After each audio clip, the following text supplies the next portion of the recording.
right, I'm here with UFC flyweight contender Miranda Maverick, who will be taking on Andrea Lee at UFC 298 on February 17th in Anaheim, California. I appreciate you taking the time out here with me today.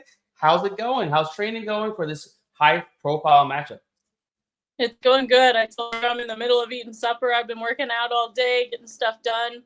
Had a few trainings this morning. Obviously, we're coming up on Christmas, so going to be taking a little bit of time later this week to go home and see family in Missouri. But between now and then, I'm working on making pickles and training a ton and getting my job finished too for Hershey and just kind of closing out the year. So a lot to do the last couple of days of this week. Yeah, before we get into the whole, the fight camp and all that good stuff, I gotta talk to you about your new venture. You're making pickles now. Am I correct? Yeah, I'm actually in the room right now. Sorry, I dropped it. I a little right now, so I have like my display refrigerator and all the stocks back there.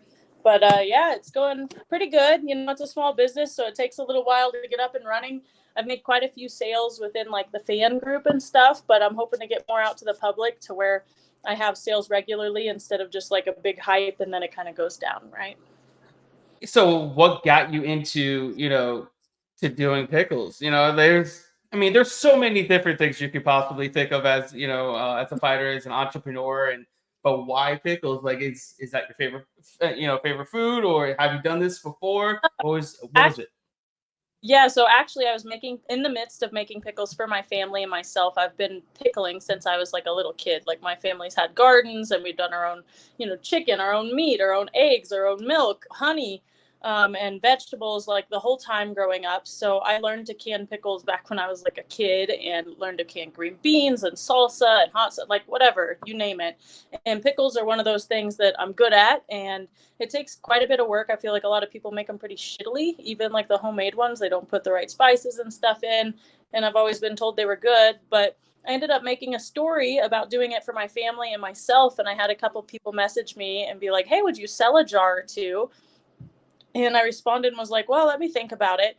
And then the next day I was like, let me make a post that's just kind of prodding, and be like, hey, if I started selling jars of pickles, who would buy it? I had like 20 to 30 responses and I was like, done, let's start doing this. And amusingly, I kind of put it on my website to explain, but my dad's actually mentioned doing like a canning or pickling business in the past because it's like one of those rare things where a lot of people don't do like the organic or homemade, and they're always like packaged in all these chemicals and stuff. And especially where we live, where there's Mennonites and stuff, it's a great place to sell that kind of thing. So I was like, why not just go ahead and jump into this? The startup of any company is pretty expensive, getting all the right jars, all the right shipping equipment, getting scales for everything, like everything, right?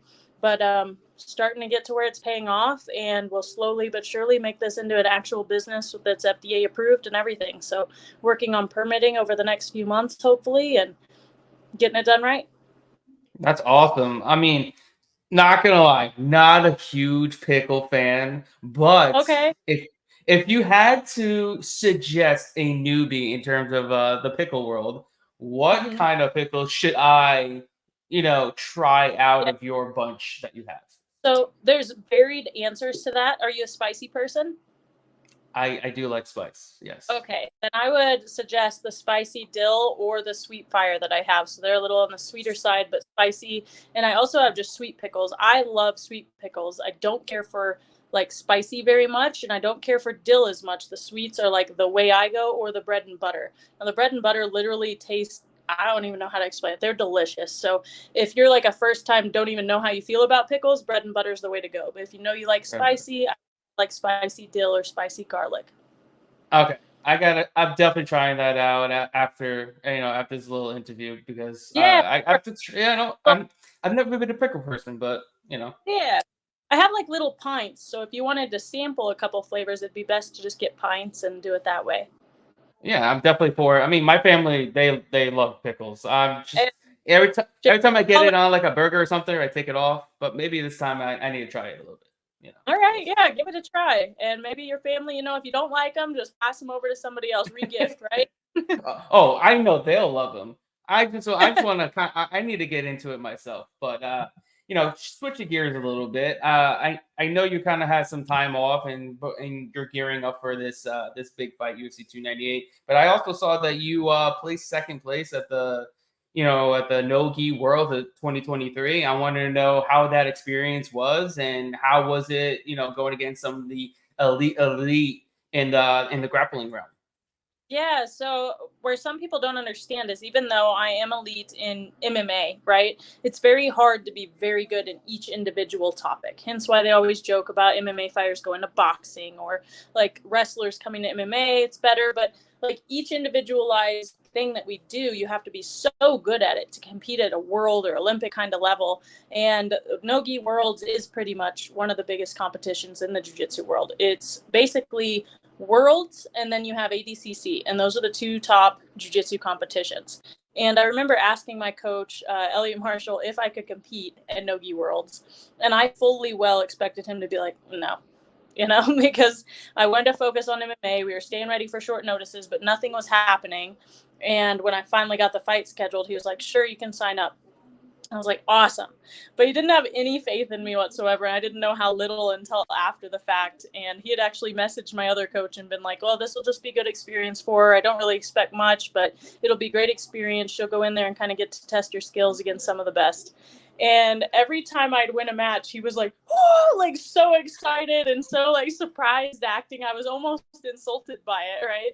And then I beat the ADCC trials champ, and then I beat the prior NoGi Worlds champ, and then we got down to the finals, and it was a tough match. I almost finished her with a heel hook, and the rules suggest that if you go out of bounds, you restart. It doesn't matter if you have a submission in or not. She ended up rolling out of bounds, and I was already below on points and had like 20 seconds left. So lost that match, but it was very close. So second in the world, I'll take it. And I ended up getting my black belt that next Tuesday, which was awesome. That's a huge milestone, of course.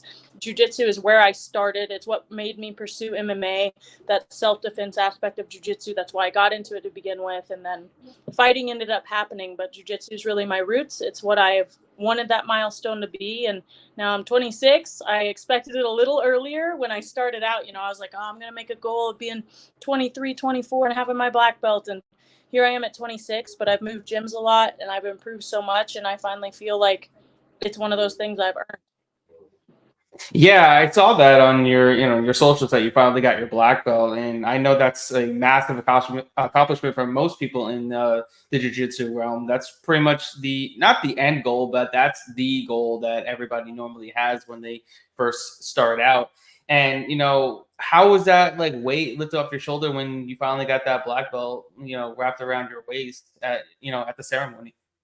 I don't think there is a weight lifted off. It's just now I have to live up to that expectation, do better in training. It's pretty awkward, like standing in front of everyone now instead of standing like in the line with all of the other people who aren't black belts and being called professor, which I'm just like, don't do that. Don't call me that. So it's a little bit awkward. I get amused. I've told tons of people these stories, but of course, when people are like, oh yeah, my son's a black belt in karate, he's 13. And I'm like, sweet. How long did that take? It's so fun.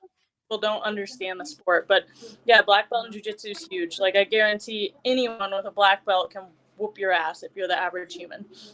Oh, absolutely. I mean, granted, there are white belts that could probably whip my ass too at the same time, but that's neither here nor there at this point. But talk about this matchup with Andrea Lee. What do you kind of expect from her? What do you expect from yourself coming into this fight at UFC 298? Yeah, I know that Andrea's been working on her wrestling a lot, so I fully well expect her to come in there, try to take me down like she did against Macy. So I've been kind of working on my counter wrestling as well. My wrestling has been a big focus point over the last year or two. Honestly, ever since the Aaron Blanchfield fight, I've been working on my wrestling a lot. I know the Jasmine fight didn't show it too much, but I did get my eye hurt in that second round. I just need to do better, go out there and dominate this one. I feel like I'm faster than Andrea. She does have good kicks, good snappy kicks, so we're going to be looking out for that. One thing that she does do is slowly move forward, keeps the same pace pretty much the whole fight. So plan on exploiting that, using my cardio to my advantage, and just being ready for everything when I go in there. The big thing we've been doing is mixing up my levels, right? Going high, going low, using strikes and the takedowns, fakes to each one of those to set up the other.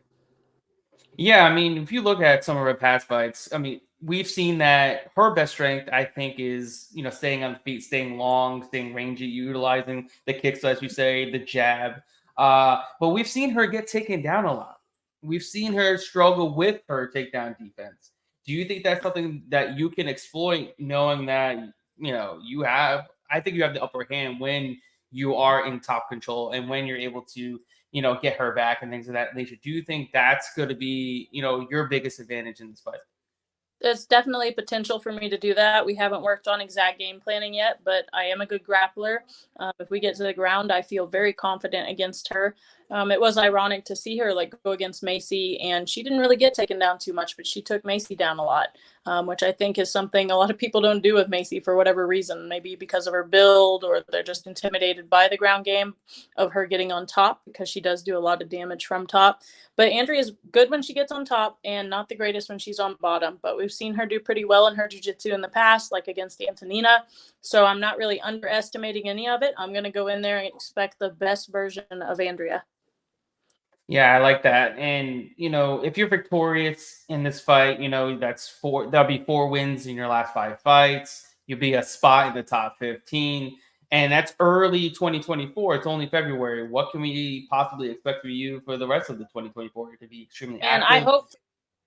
I hope for 2 at least. It's kind of a pain. Like, people are like, why aren't you more active? Why aren't you this? And I'm like, I don't get to make that decision. I've been trying to stay active, staying ready for short notices. It's just a matter of whether the matchmaker can find me a matchup, and does find me a matchup, right? Can and will, kind of thing.